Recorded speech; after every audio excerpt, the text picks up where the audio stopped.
Hi, it's Sir Ivy again. Thank you for coming back. Are you ready to read? Awesome! So since you're ready, stay with this video so I can teach you. Let's go! So in our previous video, we started reading a word that has a short E sound. So let's go ahead and continue reading a word that has a short E sound. So what is this letter again? Perfect. Yes, that is letter E, and the sound of letter E is E. Alright, so let's read with this word. O, babasahin nyo lang uli or magsasound lang kayo uli. So, dun sa previous video, tinuruan ko na kayo kung ano or paano basahin kapag sila lang dalawa ang magkatabi, di ba? Kung hindi mo naaalala, pwede mong balikan yung video natin. But with this word, let's just combine all the sound together. So, if this B, E, and the combination is be, tapos may letter T sa dulo, which is ang sound ay T, T. So, let's combine all the sound together. That will be bet. One more time. Be, and then T.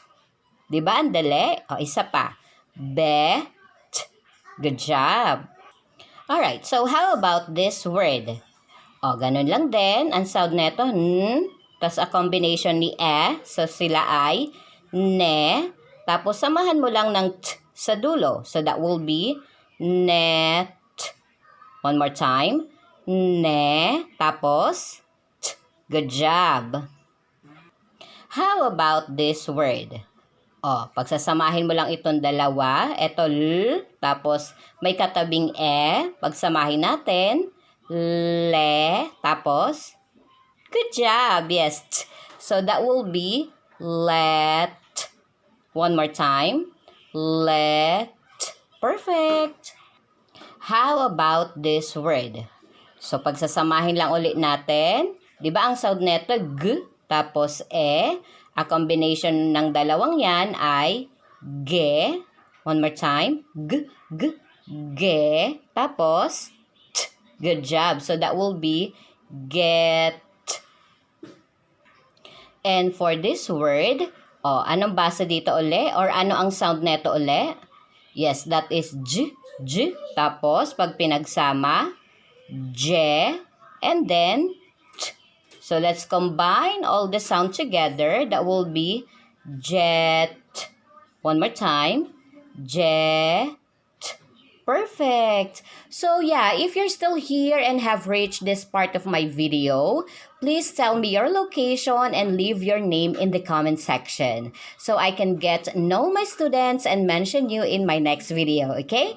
So kung gusto mong ma-mention ka sa next video ni Teacher Ivy, iwan mo lang yung name mo dyan sa ating comment section, alright? How about this word? So with this word, ito ay good job. Yes, that is P. And then, E.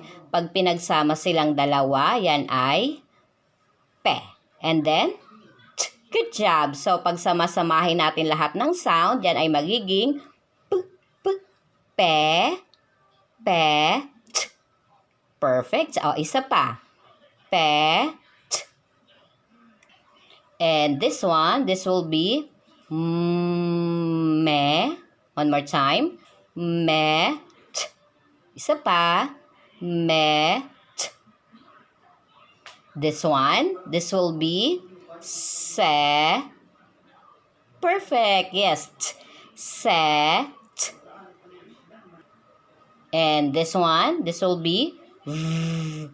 E. Pag pinagsama, yan ay ve. And then, perfect. Yes, so that will be vet. Vet.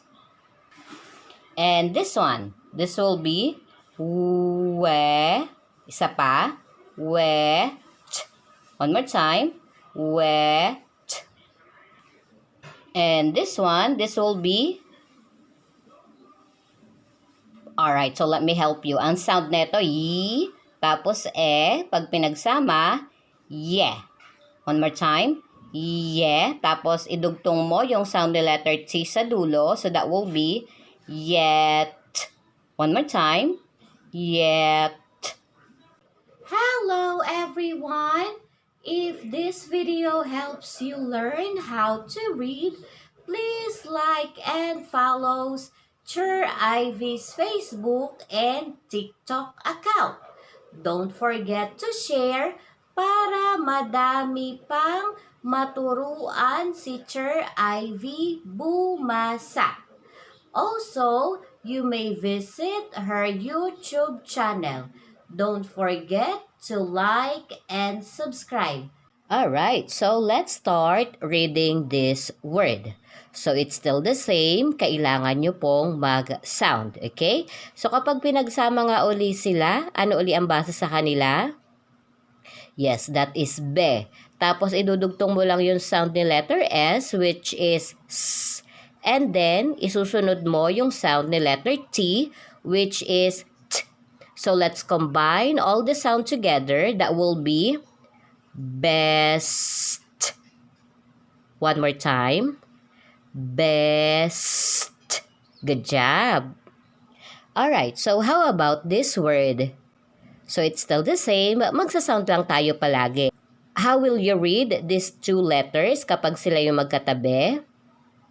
Very good, that is ne.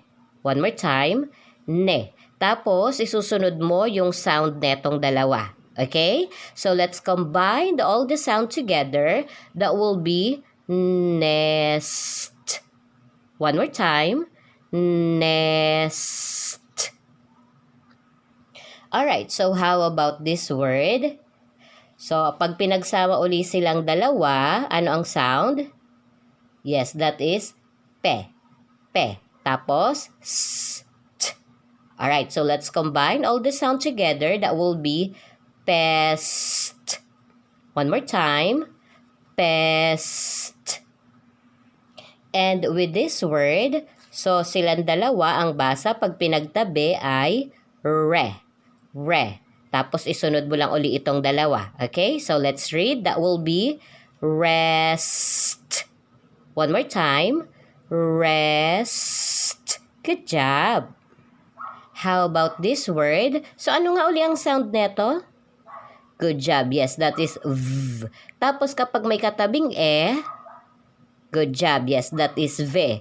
Tapos idugtong mo yung sound netong dalawa. Okay? So let's read. That will be vest. One more time. Vest. And with this word, ang sound neto, di ba? U. Tapos kapag tinabihan ni letter E, siya ay magiging we. We. Tapos idugtong mo yung sound ng dalawa. So let's read this word. That will be west. One more time. West. Perfect. How about this word? Do you still remember what letter is this? Yes, that is the mommy letter T. And the sound of letter T is? Good job. T. So same yung dulo. T. T. Right? Then kapag pinagtabi silang dalawa, ang basa dyan ay te. Tapos idugtong mo yung sound ng dalawa. So let's read this word. That will be test. One more time. Test. Good job! You already know how to read. I'm so proud of you. Congratulations! So, until next video, okay? Bye for now!